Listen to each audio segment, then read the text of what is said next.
Hey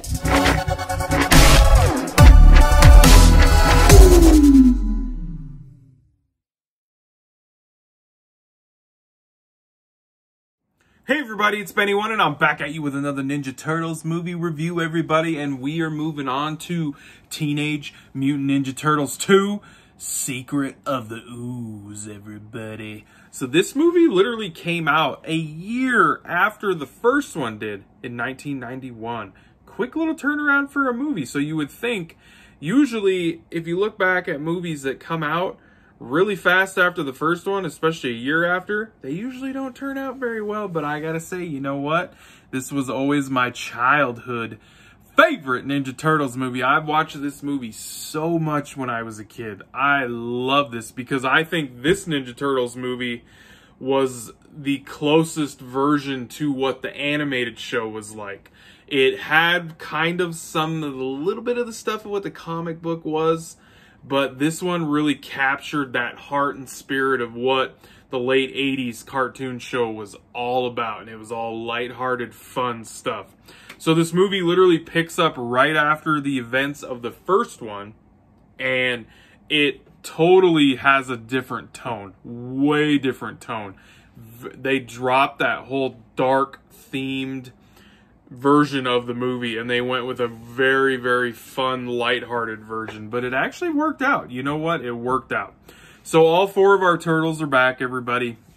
A couple of them have different voice actors, and the physical side too. I think they have a couple different actors too. But and then we also get some a different person playing April O'Neil, which I don't mind. Paige Turco, I think is her name. She plays April O'Neil. I actually like her as April O'Neil. I think she is more like the animated show version of April O'Neil, so I actually liked her in this one. David Warner, everybody, plays Professor Jordan Perry, who I'm guessing is supposed to kind of be like Baxter from the animated show and the comic books. They should have just said he was Baxter. I don't know why they didn't. And then Ernie Reyes Jr. plays Keno, everybody. He basically was kind of like the character replacement for Casey Jones, but he's a young kid. Because they obviously couldn't get the actor to come back to play Casey Jones, so they brought in a different character. And I think a fun little fact about Ernie is he played one of the physical versions of the Turtles in the first movie. So that's pretty cool that he got to come back in the second one and actually play a character in the second movie. So, but yeah, guys, so this movie's super fun and just lighthearted tone and everything. Like, it is silly. It's totally silly.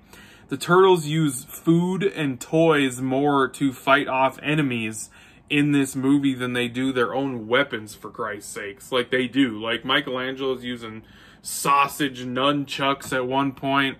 And when they're trying to fight Toka and Razor, who were supposed to basically, in my eyes, be Bebop and Rocksteady in a way, but they went with different animals instead of just using Bebop and Rocksteady. And that's the thing is, like, it seems like they were going to do some classic characters from the comic and the animated show, but they like renamed them and like used different versions of them for some reason. I don't know. It was like it was all there for them to do, but they didn't do it. And I'm not really sure why as an adult they did that. Because they could have easily had a little rhino, a little baby rhino, and they could have easily had a little pig, too, like a tiny little boar pig.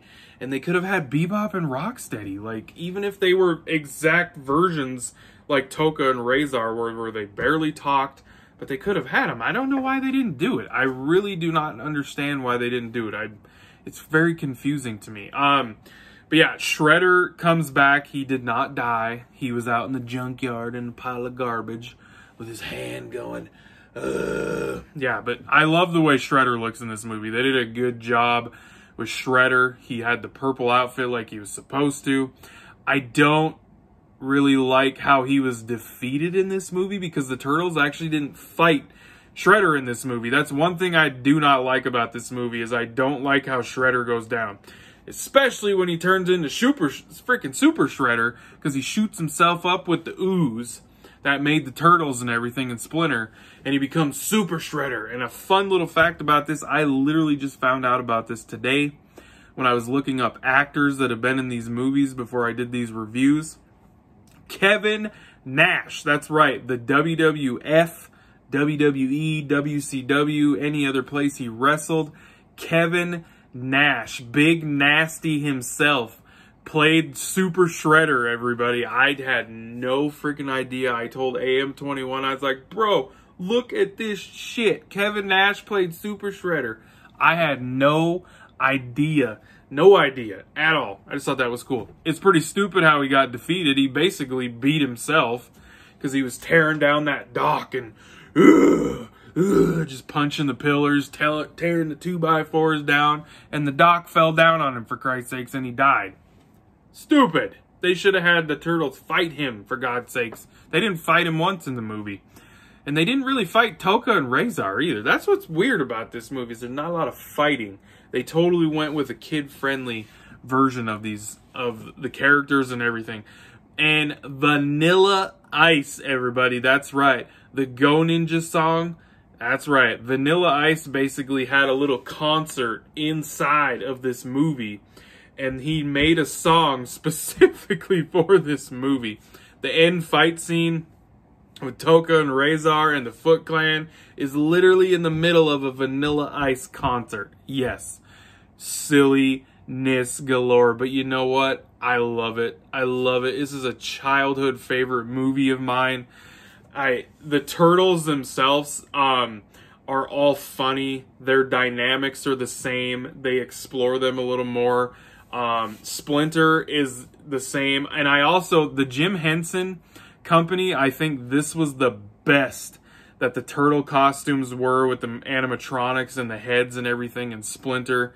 It was the best they looked, because number 3, I don't know what the hell they were doing with number 3, but when it came to that shit. But yeah, Jim Henson, you guys did a fantastic job in this second movie. That's for damn sure. So, guys, this movie is very lighthearted. It's funny. It's silly. It dropped the dark tone that the first one had. But you know what? I enjoy it. I really do enjoy it still.